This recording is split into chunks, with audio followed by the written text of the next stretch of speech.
Assalamualaikum warahmatullahi wabarakatuh. Selamat siang pemirsa TVRI Sumatera Selatan dimanapun Anda berada. Apa kabar Anda di siang hari ini? Mudah-mudahan Anda selalu sehat dan tetap semangat menjalankan aktivitas Anda sehari-hari. Senang sekali siang hari ini saya Nada Nasyaya kembali hadir menjumpai Anda di Suara Sriwijaya. Nah pemirsa, guru ideal adalah teladan bagi peserta didiknya. Lalu bagaimana kita membentuk idealnya seorang guru? Hal inilah yang akan kita bahas di Suara Sriwijaya siang hari ini dengan tema idealnya seorang guru. Dan sudah hadir dua orang narasumber saya di studio hari ini.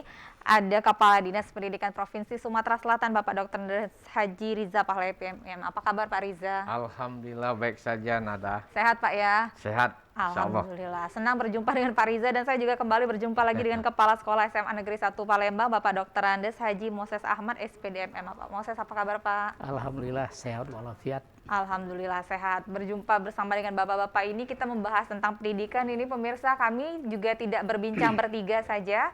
Kami mengundang Anda, silakan bergabung bersama kami di line telepon di 0711 311 454. Idealnya seorang guru. Saya ke Pak Kadis dulu. Ya. Pak, kita ngomongin idealnya seorang guru. Oh ya. Sebenarnya idealnya seorang guru ini, definisi ideal tuh bagaimana sih Pak untuk seorang guru? Baik. Itu Mbak Nada, kalau kita bicara idealnya seorang guru, itu tentunya tergantung potensi guru itu sendiri. Oke. Saya tentu bicara guru saya yang ada di Sumatera Selatan. Ya. Nah, guru di Sumatera Selatan tentunya setiap kami pembinaan melalui kepala sekolah dan juga kepala sekolah turunannya kepada guru-guru. Harapan kita seiring dengan visi misi Gubernur dan Wakil Gubernur Pak Haji Herman Deru dan Haji Mawardi Yahya, Sumsel maju untuk semua. Nah, mencapai visi misi tersebut tentu salah satu dan banyak dikatakan ditopang di pundak seorang guru atau pendidikan lah. Oke, pendidikan. Nah, di dalam pendidikan itu ada guru. Nah, bagaimana guru itu akan bisa mencapai visi misi yang dinahodai oleh kepala sekolah? Tentu guru itu harus ideal. Betul. Nah, guru ideal, saya hanya memberi formula saja itu, Mbak Nada.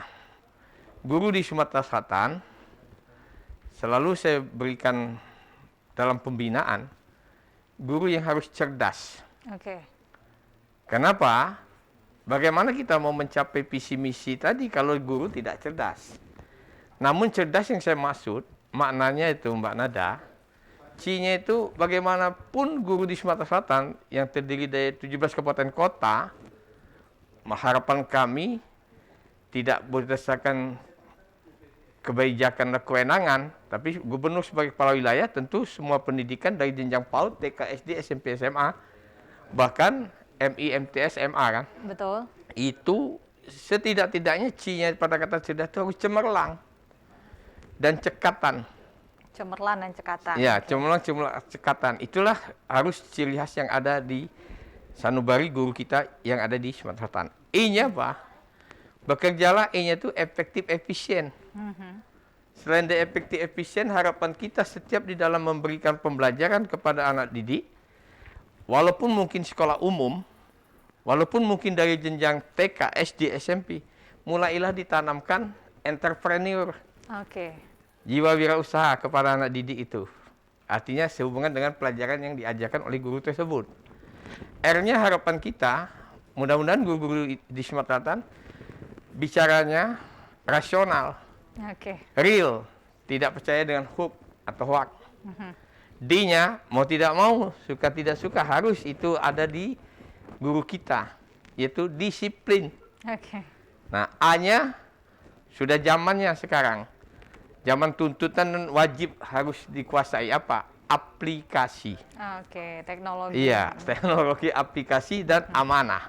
Oh. S-nya mau tidak mau kita harus sopan santun.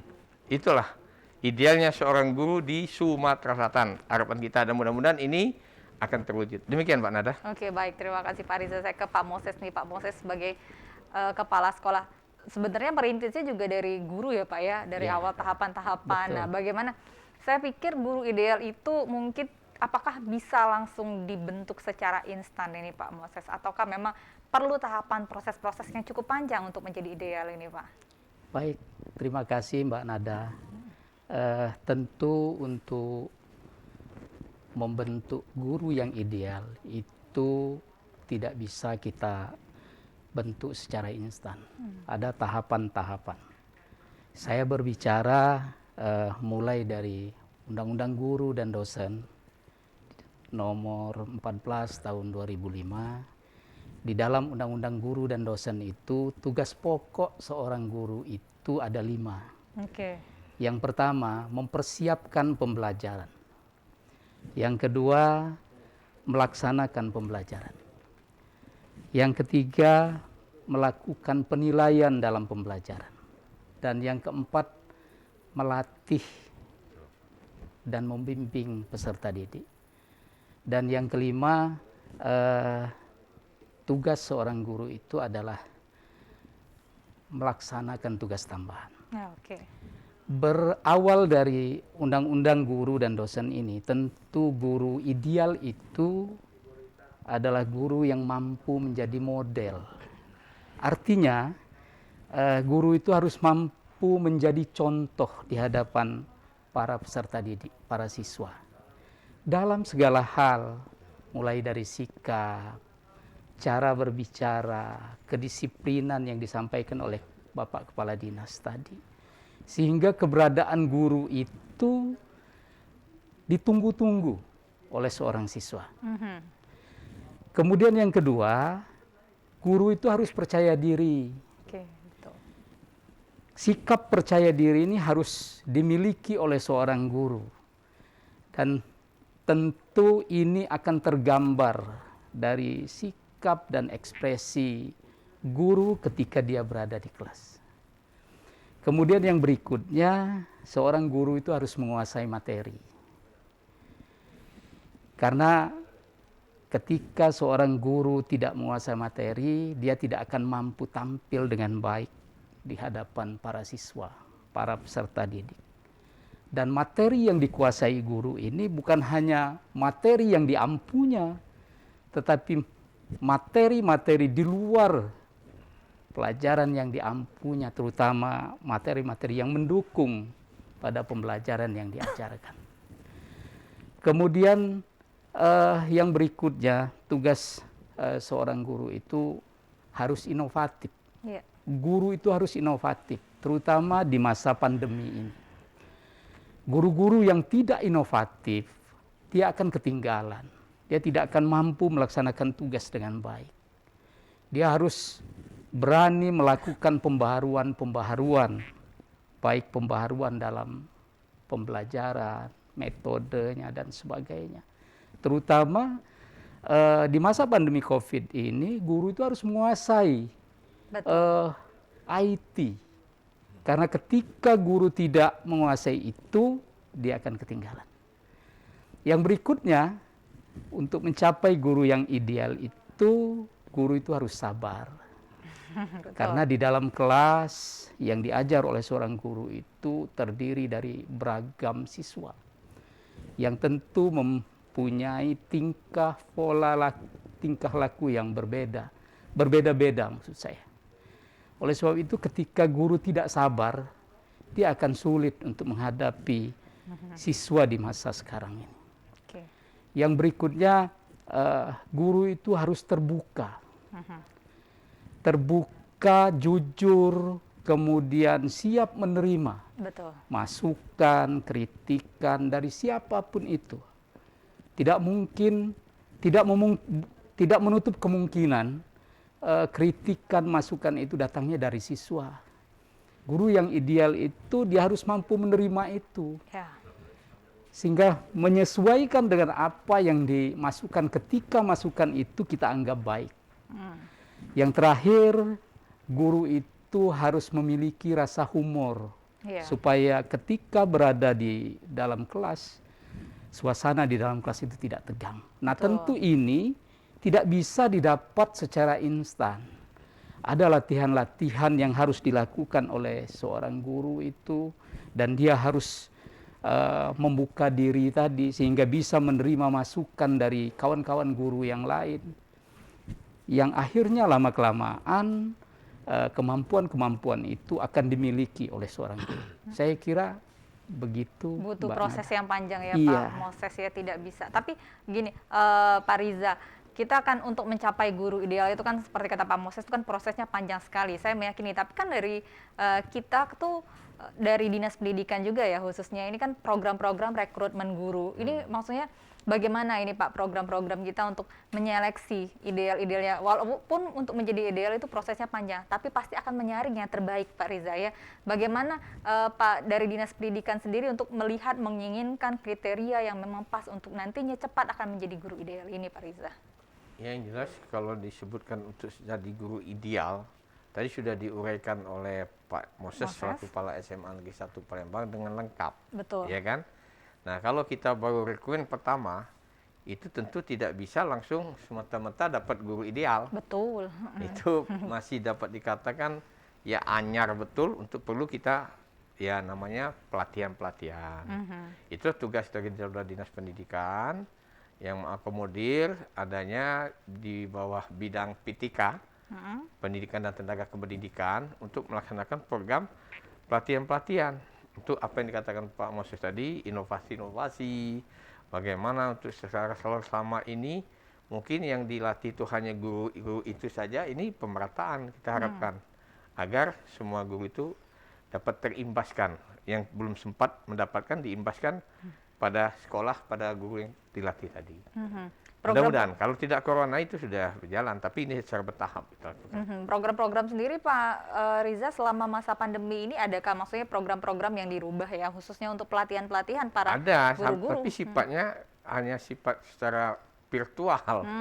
Ya kalau secara virtual nih, ya kalau semakin lama semakin bosan.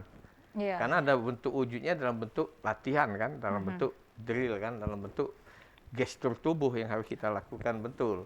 Ya kalau hanya baca-baca aja, kita bisa hanya baca saja kan.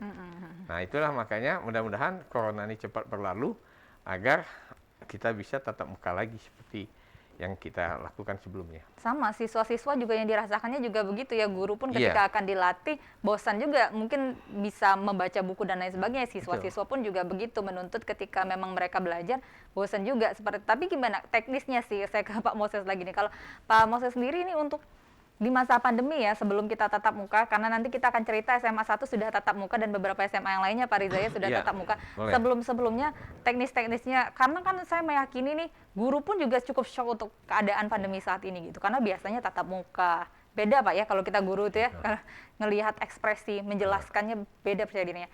Ketika harus terjadi pandemi, terjadi perubahan-perubahan, bagaimana untuk membentuk guru ini agar tetap bisa kreatif dan kuat gitu Pak? Oke, terima kasih. Ini kan terbentuk karena situasi. Betul. Pandemi COVID ini sebuah kejadian yang tidak bisa diduga oleh manusia. Tentu melatih para guru, sekolah-sekolah ini tetap melakukan pelatihan-pelatihan, terutama di awal tahun ajaran baru. Meskipun pelatihan itu secara virtual dan banyak juga yang dilakukan oleh Dinas Pendidikan Provinsi, pelatihan-pelatihan secara virtual ini. Kemudian dilakukan oleh pusat dan kita selalu memfasilitasi guru-guru kita untuk mengikuti kegiatan itu, sehingga meskipun mereka tidak bisa melakukan tatap muka langsung kepada siswa, inovasi-inovasi mereka itu dari pelatihan-pelatihan tetap berkembang. Itu yang paling utama ya, karena ini goal kita tuh peserta didik itu mampu untuk memahami apa yang dipelajari. Jangan sampai karena situasi seperti ini gitu ya, terlewatkanlah semua materi-materinya walaupun tetap berbeda ya. Kita akan bahas lagi Bapak-bapak, kami masih mengundang Anda pemirsa, silakan bergabung bersama kami di line telepon di 0711 311454. Tetaplah bersama kami Suara Sriwijaya. Terima kasih Anda masih bersama kami di Suara Sriwijaya, dan pemirsa, Anda dapat bergabung bersama kami di line telepon di 0711311454, idealnya seorang guru, bersama dengan Pak Kadis Pendidikan Provinsi Sumatera Selatan Pak Riza dan juga Pak Moses, Kepala Sekolah SMA Negeri 1 Palembang. Nah, Saya mau nanya ke Pak Moses dulu ini Pak. Pak Moses, masih banyak guru yang sering berkata-kata kasar di depan anak didik. Jika ini terjadi, apakah ada hukumannya? Apakah masih ada guru-guru yang seperti ini, Pak Moses? Ya, tentu kita harus maklumi bahwa guru itu juga manusia yang tidak pernah luput dari hilaf dan salah. Tapi sebagai seorang guru, sebagai seorang kepala sekolah, tentu kita selalu berangsur-angsur mengajak para guru, para pegawai untuk selalu berlaku yang terbaik, terutama kepada para peserta didik, kepada anak-anak. Tadi sudah diuraikan bahwa tugas pokok guru itu adalah menjadi model, menjadi contoh. Nah, tentu kalau ini terjadi, kita akan melakukan pembinaan, kita akan berangsur-angsur membimbing para kawan-kawan guru ini untuk memberikan yang terbaik kepada anak-anak. Pasti ya Pak ya, karena ini adalah tugas seorang guru tuh ya, pasti harus dirangkul gitu ya Pak ya, dirangkul untuk mendidik anak-anak menjadi lebih baik. Kalau dari Pak Riza sendiri Pak, bagaimana ketika bertemu dengan case-case seperti ini Pak? Adakah laporan-laporan atau memang biasanya sudah selesai di sekolah atau ada yang sampai ke dinas pendidikan Pak? Baik, kalau seperti itu sebenarnya sebagian besar selesai di sekolah.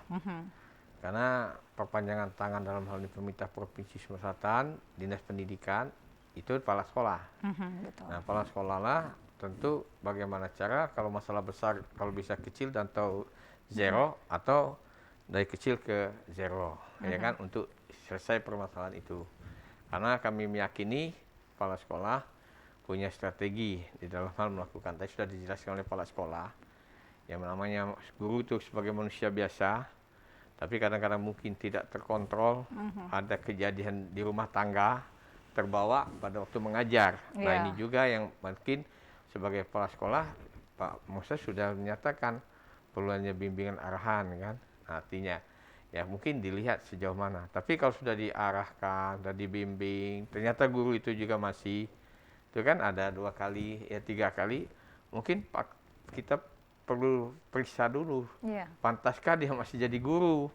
Ya kalau tidak pantas lagi, mungkin jiwa emosi cukup tinggi daripada merusak siswa, kita usulkan saja untuk kembali ke tenaga administrasi. Ya jangan sampai ya menjadi korban, apalagi sampai misalnya fisik kan, ada dan fisik. Nah itu yang diharapkan. Ya kalau kata-kata juga itu juga tadi sudah saya katakan kan, ciri khas guru ideal di Sumatera Selatan itu cerdas. Nah, S-nya itu sopan dan santun. Betul. Nah, sopan dan santun itu terjemahkan diri oleh guru-guru yang ada di Sumatera Selatan. Kalau kata-kata itu sudah agak menyinggung siswa, apalagi menyatakan kata-kata yang tidak etis, misalkan kata bodoh lah, buyan lah, ya anak itu belajar karena mau pintar, ya kan, itu sangat dilarang. Ya, apalagi kata-kata yang tidak etis. Nah, bagi orang tua yang kebetulan anaknya melapor kepada ini, ya tolong lapor saja ke kepala sekolah. Jika kepala sekolahnya nanti itu melapor ke kita kalau tidak bisa diselesaikan. Demikian. Dari Pak Riza sendiri, dari Dinas Pendidikan sendiri Pak, maksudnya ada pasti meyakini banyak sekali problematika itu. Ada maksudnya penyelesaian macam-macam ya. Kalau saya tanya tadi contohnya guru yang mungkin berkata tidak baik. Kan banyak sekali problematika menukar nilai dengan apa gitu kan, banyak itu sampai misalnya ke Dinas Pendidikan itu sudah sampai udah pernah berproses seperti itu nggak Pak? Kalau sampai saat saya sudah jalan 2 tahun lebih di sini, belum pernah sampai laporan itu selesai cukup di sekolah, selesai oleh kepala sekolah. Ya sampai sekarang ke Dinas Pendidikan tidak mulai. Yang banyak itu kasus perceraian. Yang sampai kita kasus perceraian, demikian. Oh, gimana itu Dinas Pendidikan kasus perceraian itu Pak? Ya kita fasilitasi kalau bisa rujuk dulu, cuman kalau nggak bisa ya apa boleh buat. Oh, oke, baik. Kita terima telepon dulu ya Pak Riza dan juga Pak Moses. Suara Sriwijaya, selamat siang. Halo. Selamat siang juga Mbak Nada. Iya, dengan Ibu Ruli. Ibu Ruli. Iya. Silakan Bu. Ya, makasih. Selamat siang Bapak Moses dan Bapak Reza. Selamat siang Bu Ruli. Ya. Saya dari Paju. Ya. Saya sebagai masyarakat biasa. Tapi saya mendengar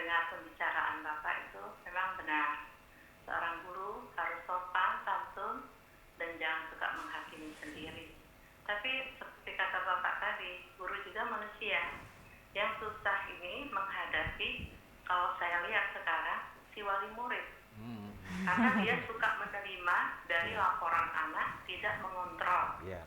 Nah, dan sebagai guru juga terkadang ada juga yang tidak tegas untuk memberikan warning kepada muridnya dan memanggil orang tuanya.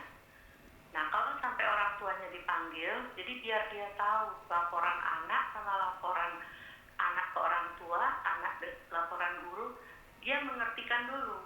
Karena sekarang banyak orang tua mendengar sepihak. Nah, dan juga ada juga guru yang seperti kata Bapak tadi, ya mungkin ada kusut dalam soal lain, sehingga berpengaruh ke murid. Jadi saya minta untuk ke depan supaya tidak ada lagi seperti itu, tapi saya minta dari guru kepala sekolah tolong tegas terhadap wali murid. Karena sekarang kadang-kadang anak zaman sekarang susah diatur, apalagi orang tuanya kurang perhatian dari rumah, banyak yang bekerja, yang macam-macam lah, sehingga anak diserahkan kepada nenek, pembantu, atau berdiri sendiri. Nah, jadi itu tingkah laku itu siapa yang harus merubah kalau tidak dari orang tua maupun dari sekolah ke gurunya juga. Itu aja. Terima kasih Bapak. Assalamualaikum. Waalaikumsalam warahmatullahi wabarakatuh. Terima kasih Bu Ruli ke Pak Moses terlebih dahulu ya. Bagaimana secara teknisnya ya kalau menghadapi orang tua wali murid gimana Pak? Baik, terima kasih Mbak Ruli. Mbak Nada. Ini saran yang sangat bagus yang disampaikan oleh Ibu Ruli ini. Kalaupun orang tua, wali murid, siswa semuanya sama dengan Ibu Ruli ini, saya kira tidak sulit untuk membina anak-anak di sekolah itu. Karena dalam membina siswa di sekolah itu bukan hanya peran seorang guru, peran sekolah, tapi ini sistem. Semuanya harus terlibat. Ada kepala sekolah, ada wakil kepala sekolah, ada wali kelas, ada guru, ada PTK. Kemudian harus didukung oleh orang tua, didukung oleh masyarakat sekitar. Jangan sampai seperti yang disampaikan oleh Ibu Ruli tadi, orang tua hanya menerima pengaduan sepihak dari siswa. Sekarang kan banyak salah kaprah dengan pelanggaran HAM dan sebagainya ini. Dan itu dimanfaatkan salah oleh orang tua. Kalau kita ingat pendidikan zaman dulu, anak-anak itu tidak ada yang berani melapor kepada orang tuanya ketika dia diberi hukuman oleh gurunya. Takut ya Pak Karena ya? orang tua mau mendukung apa yang dilakukan sekolah. Sekarang kadang-kadang dengan kata-kata saja guru dilaporkan ke polisi. Apalagi guru sampai memberikan hukuman fisik dan sebagainya. Nah, bila kita menemukan hal seperti itu, langkah-langkah yang dilakukan oleh sekolah itu pertama si guru dan wali kelas bersama guru BK dan wakil kepala sekolah urusan kesiswaan itu berkomunikasi dengan orang tua untuk menyampaikan permasalahan yang ada sehingga permasalahan itu dapat diselesaikan dengan baik. Tujuannya pembinaan-pembinaan di sekolah itu semata-mata untuk membekali siswa yang pada saatnya nanti mereka itu akan menjadi orang yang baik, orang yang sempurna, sehingga ketika mereka berkiprah di tengah masyarakat, entah sebagai apapun, mereka sudah menjadi orang-orang yang siap untuk bermasyarakat. Saya kira begitu, Pak Baik, Nada. terima kasih Pak Moses. Pak Riza, ini sekalian nyambung Bu Ruli tadi ya Pak Riza, ya apalagi sekarang dengan perkembangan teknologi nih, dengan adanya teknologi, mungkin ngomong agak tinggi dikit, direkam, kemudian disebarkan jadi viral. Nah ini juga sebuah dinamika seperti kata Bu Ruli tadi juga siswa ngomong ke orang tuanya, kemudian orang tuanya ini gimana nih Pak Riza? Ya baik. Kami selaku Dinas Pendidikan Provinsi Sumatera Selatan, dan saya juga memang berasal dari teknis, saya juga pernah guru, pernah wakil kepala sekolah, pernah kasih kurikulum, kabit kasubdin dan kepala dinas pendidikan kota, dan sekarang di Dinas Pendidikan Provinsi. Nah, pengalaman apa yang dikatakan Ibu Ruli, ya memang yang kita tidak menyatakan semua guru itu ideal dan baik semua. Ada oknum, memang ada juga oknum guru, kita akui itu kan. Dan juga sama, masyarakat orang tua ini oknum juga. Iya. Ada yang bagaimana cara mau menangkan anaknya walaupun anaknya salah. Nah yang ini kalau bisa kita bersama dikatakan oleh kepala sekolah. tadi. Berkolaborasi sama-sama Ya kami ya. dari Dinas Pendidikan tentu pembinaan kami kepada kepala sekolah langsung ke guru. Bagaimana cara, terutama kami bekali kepala sekolah di Sumatera Selatan ini. Apa yang dikatakan Bu Ruli tadi, kepala sekolah tentu nanti meneruskan kepada guru. Mudah-mudahan sampai kalau kami mau pembinaan kepada guru kan nggak ada waktu. Iya, Itu melalui kepala sekolah. Nah, hodanya kan di kepala sekolah. betul. Kami bekali dengan istilah Sumatera Selatan itu agar seperti handphone, kalau lemot kan tugi, kalau dia cepat 4G minimal kan, Iya. minimal 4G kan Androidnya. Iya. Nah, kepala sekolah Sumatera Selatan sudah dibekali saya dalam pembinaan 4G. G-nya itu G pertama tuh harus ada gagasan dan greget Iya. untuk majunya suatu sekolah yang dipimpinnya. Betul. G kedua itu harus betul-betul digerakkan. Kompleks arti permasalahan yang ada di sekolah. G ketiganya harus gaul. Nah, guru bagaimana ciptakan gaul Iya. terhadap orang tua wali murid, bagaimana, jangan kaku. Betul. Kepala sekolah juga harus gaul. Mungkin bisa banyak kerjasama dengan pihak-pihak BUMN, BUMD. Mungkin bisa dapat CSR karena anaknya tadi sudah dibina ini. Nah, G keempat, lakukanlah program yang kira-kira agar dapat hasil fantastis. Mungkin kita katakan agak nyeleneh, tapi tidak nyeleneh. Itu program yang G keempat gilo. Karena kalau program kilo dia berhasil, sekolah itu hasil sekolahnya luar biasa. Kalau tidak berhasil namanya gilo, biasa-biasa baik. Nah, Oke, demikian oke. mungkin. Baik-baik Pak Rizal. Insya Allah bisa. Insya Allah bisa. Ya, kita break lagi nih pemirsa, kami masih mengundang Anda lain telepon di 07111311 Pari Bapak, tetaplah bersama kami.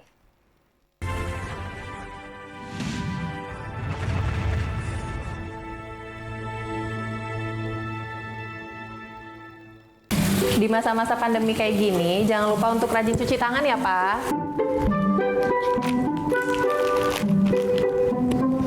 Pak, hand sanitizer kita habis loh. Nanti jangan lupa beli ya. Tenang, Ma. Papa masih punya satu lagi kok. Aman. Hai, sayang. Pak, jangan Ya? lupa jaga jarak ya, Pak. Iya, kalian berdua belajar ya? Iya. Ya udah, belajar yang benar ya. Ya. Papa tinggal dulu ya.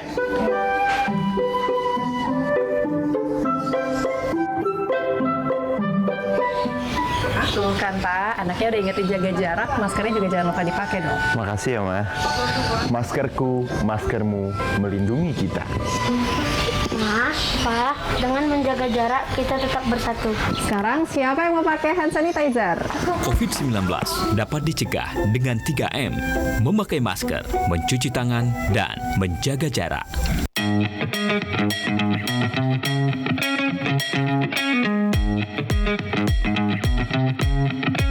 Saat beraktivitas, jangan lupa untuk memakai double masker. Pusat Pengendalian dan Pencegahan Penyakit Amerika Serikat (CDC) mengatakan Masker double bisa efektif dalam mencegah penularan COVID-19.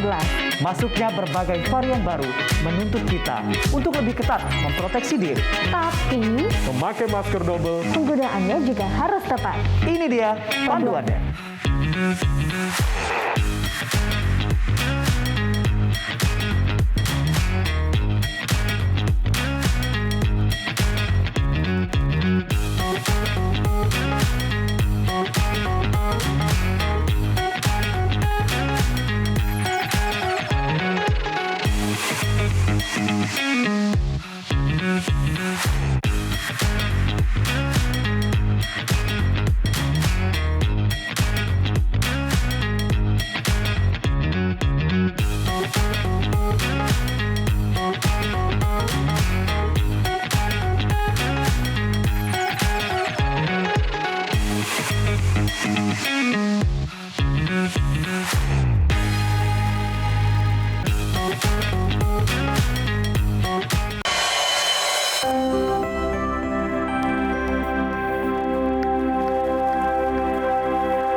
tetap bersama kami di Suara Sriwijaya. Idealnya seorang guru masih menjadi tema kita di siang hari ini. Dan pemirsa, Anda dapat bergabung bersama kami di line telepon di 07113114454. Nah, dari tadi kita sudah, kita terima telepon terlebih dahulu ya Pak Moses dan juga Pak Riza.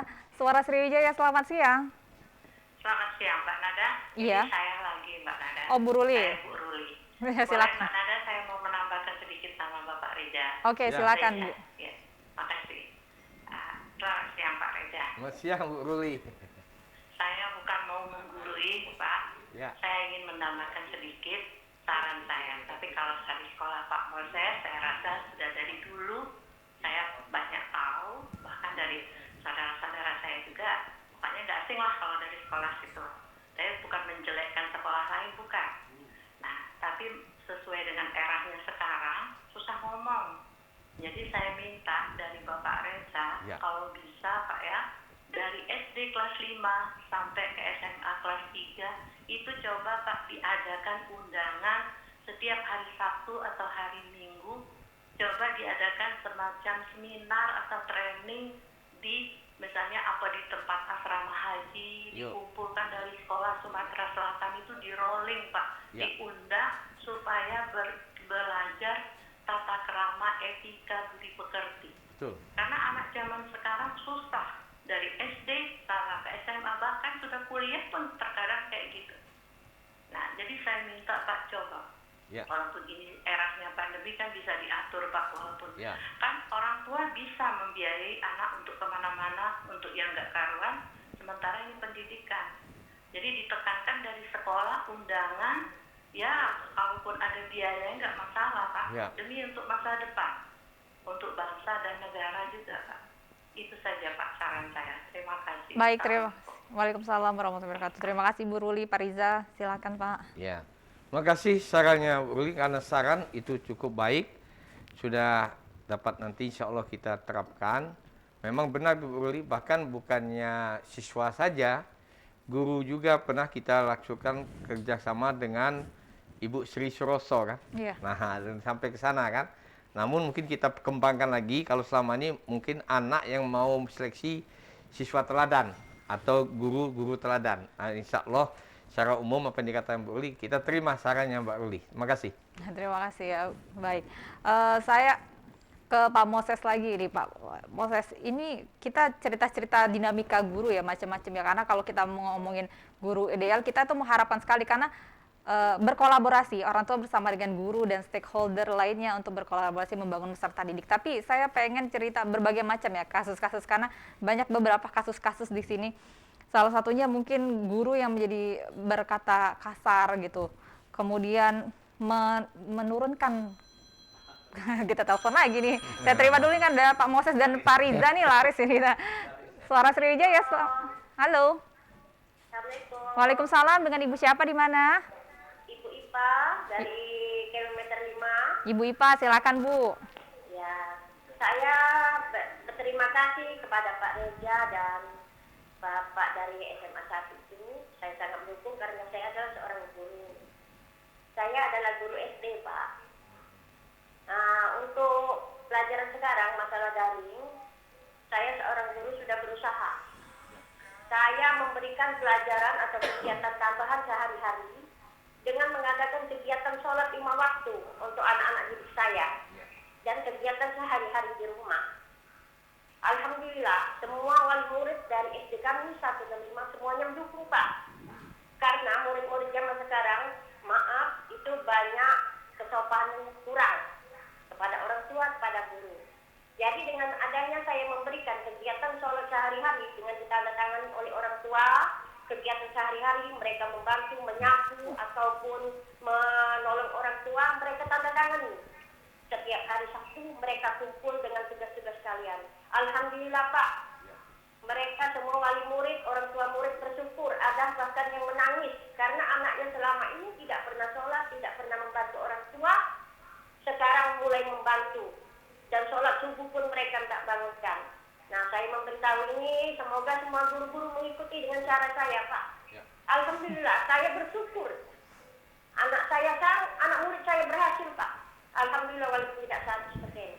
Nah, dengan ini juga, Pak, saya mohon kepada Bapak, umur saya sudah 52 tahun, mengajar saya sudah tahun 1988 Pak, sampai sekarang saya adalah golongan kedua.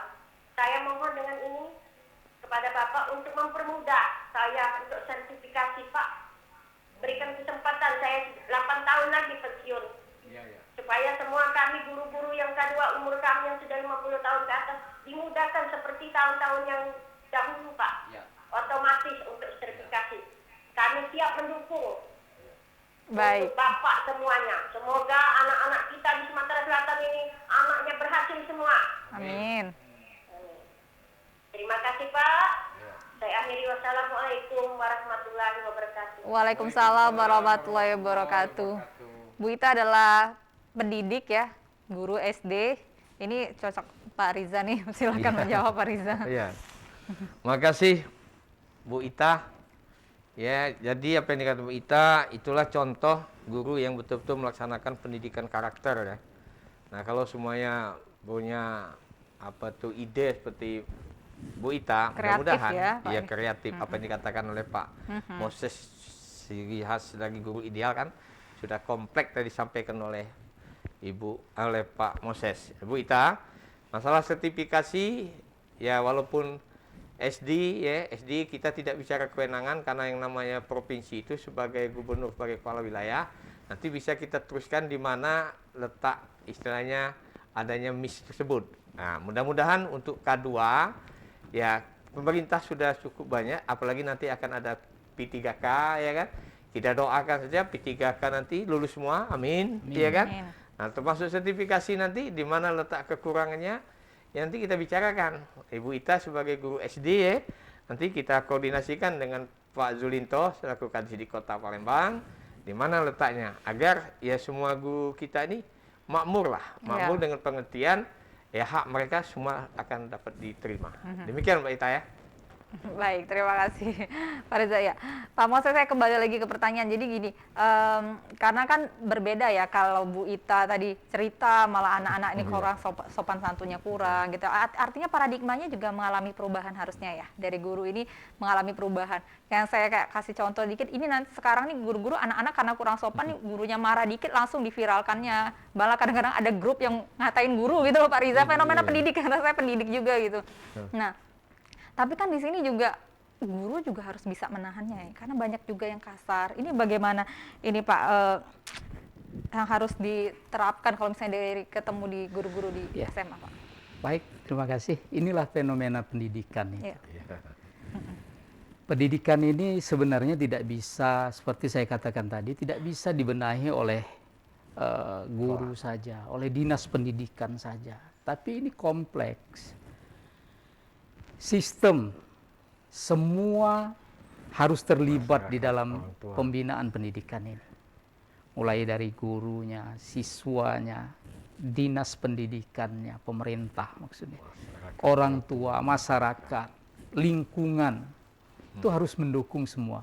Ketika itu sudah bekerja sesuai dengan porsinya, saya kira tidak sulit untuk membenahi fenomena-fenomena yang seperti yang disampaikan, termasuk yang disampaikan oleh Bu Ita tadi. Di sekolah-sekolah itu pada umumnya itu sudah melaksanakan itu. Tadi bagus yang dilakukan oleh Bu Ita. Di sekolah-sekolah juga sudah dilaksanakan. Misalnya di SMA 1. SMA 1 itu meskipun daring, kita sudah mulai pembelajaran itu dari pukul 7 dengan pengajian membaca surat-surat pendek Al-Quran. Kita terima telepon dulu ya Pak Moses dan Pak Riza. Silakan. Suara Sriwijaya, halo, selamat siang. Selamat siang, Assalamualaikum warahmatullahi wabarakatuh. Waalaikumsalam. Bapak dengan siapa di mana? Dengan Pak Nasir Kadir, Palembang. Oke, silakan Pak Nasir. Jadi Pak Reza, Pak Kepala SMA 1, mungkin saya cuma sekedar saran dan ini juga barangkali bisa juga diterapkan oleh Pak Reza di Sumatera Selatan. Saya beberapa hari yang lalu pulang ke kampung. Tapi waktu di situ ada rekan-rekan di situ lagi rapat penerimaan murid baru. Sehingga intinya itu para orang tua itu disuruh menandatangani supaya jangan selalu menyalahkan guru, Pak. Jadi seolah-olah guru itu, seolah anak-anak mereka itu memang tidak nakal, tidak mulai dimarah, sedikit-sedikit dilapor ke polisi. Nah, jadi mereka itu membuat pernyataan apabila anaknya itu nakal tetap akan dididik oleh guru. Tapi kalau mereka tidak mau, mereka harus jangan masuk di sekolah itu, cari sekolah yang lain yang lebih babat. Sekarang ini kan sudah jauh, kita kata Pak Kepala Sekolah tadi, waktu zaman kita sekolah dulu kan luar biasa kita menghargai guru. Barang itu saja Bu, terima kasih Pak Reza, Bapak Kepala Sekolah. Assalamualaikum warahmatullahi wabarakatuh. Waalaikumsalam warahmatullahi wabarakatuh. Terima kasih Pak Nasir. Silahkan Pak Riza ya. Ya, Pak Nasir dulu. makasih Pak Nasir Kadik. Salam kangen. Dengan suara tuh ciri khas dulu. Oh iya ya. Jadi Pak Nasir memang benar, yang namanya pendidikan itu tentu tadi sudah disampaikan oleh kepala sekolah. Cukup kompleks. Tanggung jawabnya kan tidak bisa hanya pemerintah. Dalam hal pemerintah ini ya dinas, kepala sekolah, guru. Ya tentu ada juga peran orang tua dan masyarakat.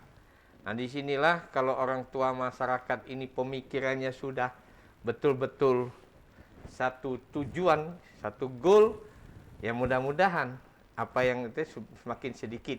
Tapi kalau mau 100% itu di mana saja tidak ada yang sempurna, hanya milik Allah Subhanahu wa taala. Jadi macam-macam trik-trik itu Pak Nasir. Ada yang menentangi, tapi itulah tadi, jangan dalam keadaan keterpaksaan, ya.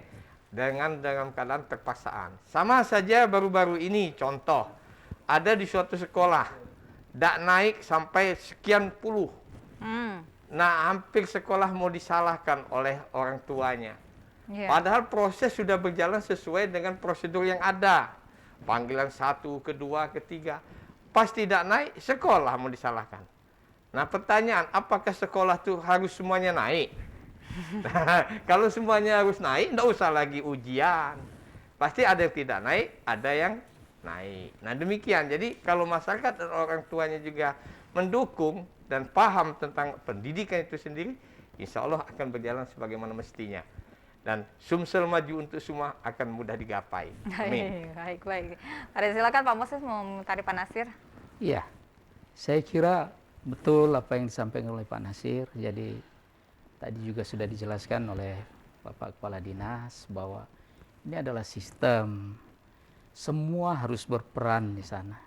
Sehingga kalau semuanya sudah berperan menjalankan tugas sesuai dengan porsinya, pembinaan kepada anak-anak kita, calon generasi penerus bangsa, dimanapun itu akan lebih gampang. Orang tua harus menjalin komunikasi yang baik dengan sekolah itu. Betul. Begitu juga sebaliknya, sekolah juga menjalin komunikasi yang baik. Ketika terjadi sebuah masalah, kita tidak langsung mengambil keputusan. Mari kita bicarakan, kita komunikasikan. Sehingga saya yakin ketika itu dikomunikasikan oleh orang tua dengan sekolah, dengan pemerintah yang terkait, semua permasalahan tidak ada yang tidak bisa diselesaikan. Saya kira begitu. Baik. Terima kasih Pak Moses Pariza. Nah, ini kita harus break dulu, tapi saya menarik setelah break saya ingin membahas karena kita sudah mulai sekolah tatap muka ya Pak Riza dan juga Pak Moses, bagaimana teknisnya kita akan membahas itu. Pemirsa tetaplah bersama kami di Suara Sriwijaya. Terima kasih Anda masih bersama kami di Suara Sriwijaya. Idealnya seorang guru masih menjadi tema kita di siang hari ini. Dan di segmen terakhir ini Anda masih dapat bergabung bersama kami pemirsa di line telepon di 07113114554 bersama dengan Pak Kadis Pendidikan Provinsi Sumatera Selatan dan juga Kepala SMA Negeri 1 Palembang. Ini Bapak-bapak sebelum break tadi saya juga bilang bahwa sudah mulai tatap muka ya Pak Riza dan juga Pak Mosesnya. Ini gimana nih kebijakan dari pemerintah Provinsi Sumatera Selatan terkait tatap muka ini Pak? Baik, kebijakan dari pemerintah Provinsi Sumatera Selatan sebelumnya ada rapat evaluasi yang dilakukan oleh pusat yang dipimpin oleh Menko Pak Luhut bersama beberapa menteri terkait. Saya ikut mendampingi Pak Gubernur dan Wakil Gubernur. Nah, di situ turunannya Pak Gubernur membuat edaran nomor 420 yang tepatnya tanggal 27 Agustus yang baru lalu. Edaran kepada Gubernur, kepada Bupati, Wali Kota se-Provinsi Sumatera Selatan. Dan dari edaran itu juga saya membuat juknis secara rinci untuk ditujukan kepada Kepala Dinas Pendidikan Kabupaten Kota sebanyak 17 dan Kepala Kantor Departemen Agama termasuk pondok pesantren yang berkaitannya dengan pendidikan. Nah, di situ kita kemukakan sesuai dengan PPKM level 1, 2, 3, begitu juga level 4 ada ketentuan yang harus, ya silakan kalau mau buka. Yang terpenting bottom up dari bawah, artinya permintaan siswa dalam hal ini melalui komite sekolah, orang tua wali murid bekerja sama dengan guru. Jika ada sudah menginginkan untuk pembelajaran tatap muka PTM terbatas, ya mari pihak sekolah mengakomodir, mendata, dan tentu dengan persiapan protokol kesehatan yang cukup ketat. Dan alhamdulillah sudah beberapa hari yang lalu dan termasuk kemarin Pak Gubernur langsung meninjau kesiapan tersebut. Sampelnya kalau salah kemarin SMK 2 dan SMA Negeri 1. Nah di situ ya tentu sudah jalan sesuai aturan yang berlaku. Dan di kabupaten kota dan kabupaten lainnya kota juga sudah melakukan secara bertahap. Ada juga yang mungkin masih baru melaksanakan. Contoh saja Palembang, SD sama SMP-nya kalau tidak ada salah kabar baru dimulai tanggal 6 tanggal 7 nanti. Oke. Tapi kalau SMA SMK Sumatera Selatan sudah bertahap, sudah memulai. Bahkan nanti ada himbauan mungkin dari Pak Gubernur kepada perguruan tinggi juga. Iya, sudah mulai untuk bertahap. Tetap muka nanti ada surat dari beliau. Oke, sudah mulai kembali. Jadi yang terpenting protokol kesehatan itu, karena apa? Corona ini masih ada kan. Betul. Nah, jadi kehati-hatian itu yang penting agar Pak Gubernur tidak lagi membuat kebijakan baru lagi. Artinya kita doakan mudah-mudahan tidak terjadi klaster seperti kejadian di Sumatera Utara. Oh iya, betul. Klaster baru lagi ya. Baik. Nah, saya tanya teknisnya ini ke Pak Moses nih, Pak Moses. Karena SMA Negeri 1 sudah mulai pembelajaran tatap muka ini gimana nih Pak Moses? Baik, terima kasih. Kita menyambut baik surat edaran yang sudah dikeluarkan oleh Gubernur melalui Dinas Pendidikan Provinsi Sumatera Selatan.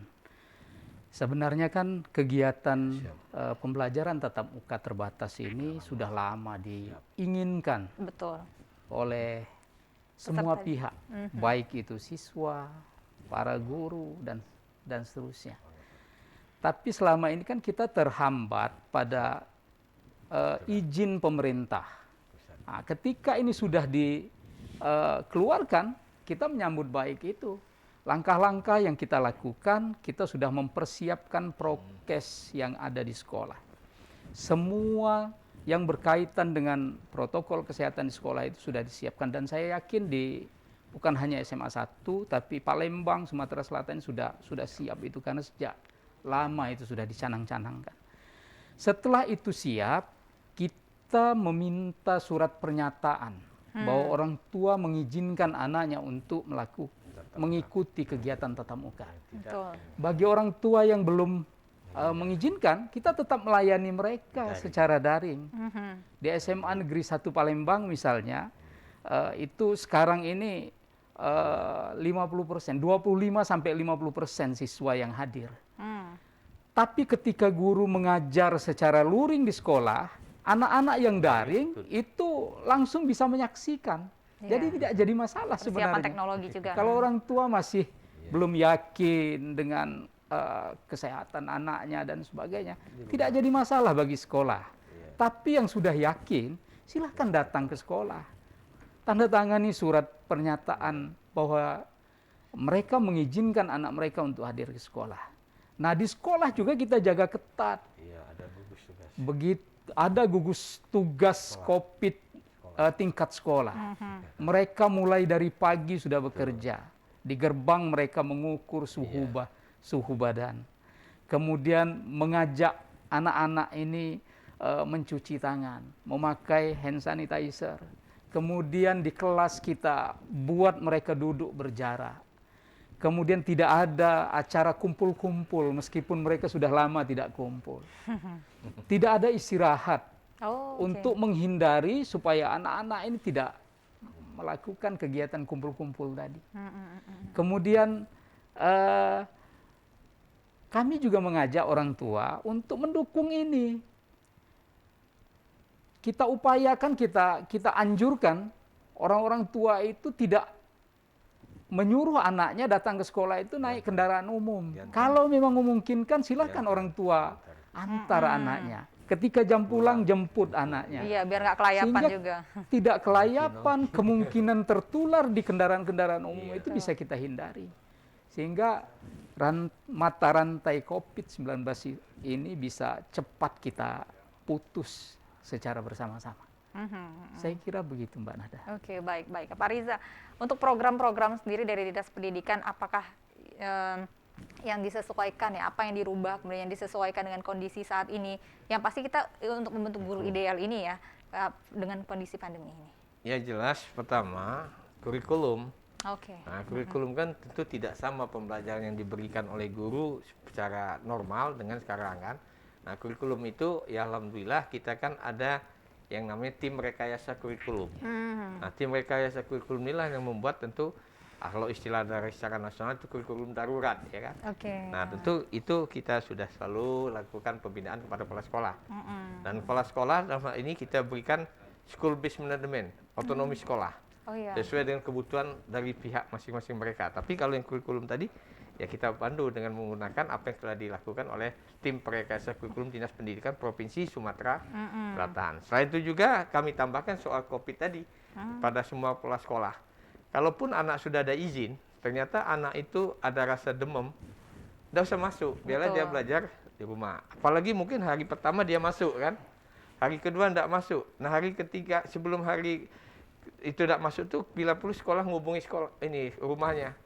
Siapa tahu di rumahnya ada klaster baru atau mamanya kena, bapaknya kena, dan tidak usah masuk. Yang terpenting anak yang PTM itu anak yang betul-betul sudah sehat.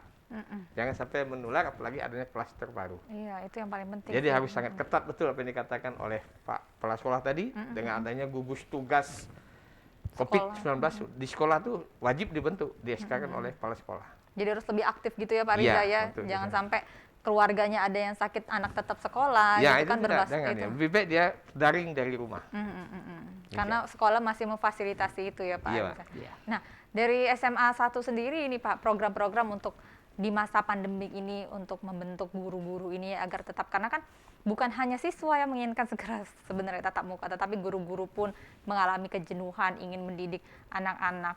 Program-program untuk membentuk karakter-karakter guru ini sendiri apa saja ini Pak? Kita di masa pandemi pengembangan karakter siswa itu tetap kita lakukan. Misalnya pembelajaran itu secara daring itu dimulai pukul 7. Tapi sebelum masuk pada pembelajaran, kita mengajak para siswa itu untuk membaca ayat-ayat pendek Al-Quran selama lebih kurang 15-20 menit. Kemudian masih ada pembinaan-pembinaan karakter yang lain yang bisa dilakukan. Nah sekarang ini pada saat kegiatan pembelajaran tatap muka sudah dilakukan, banyak yang bisa dilakukan.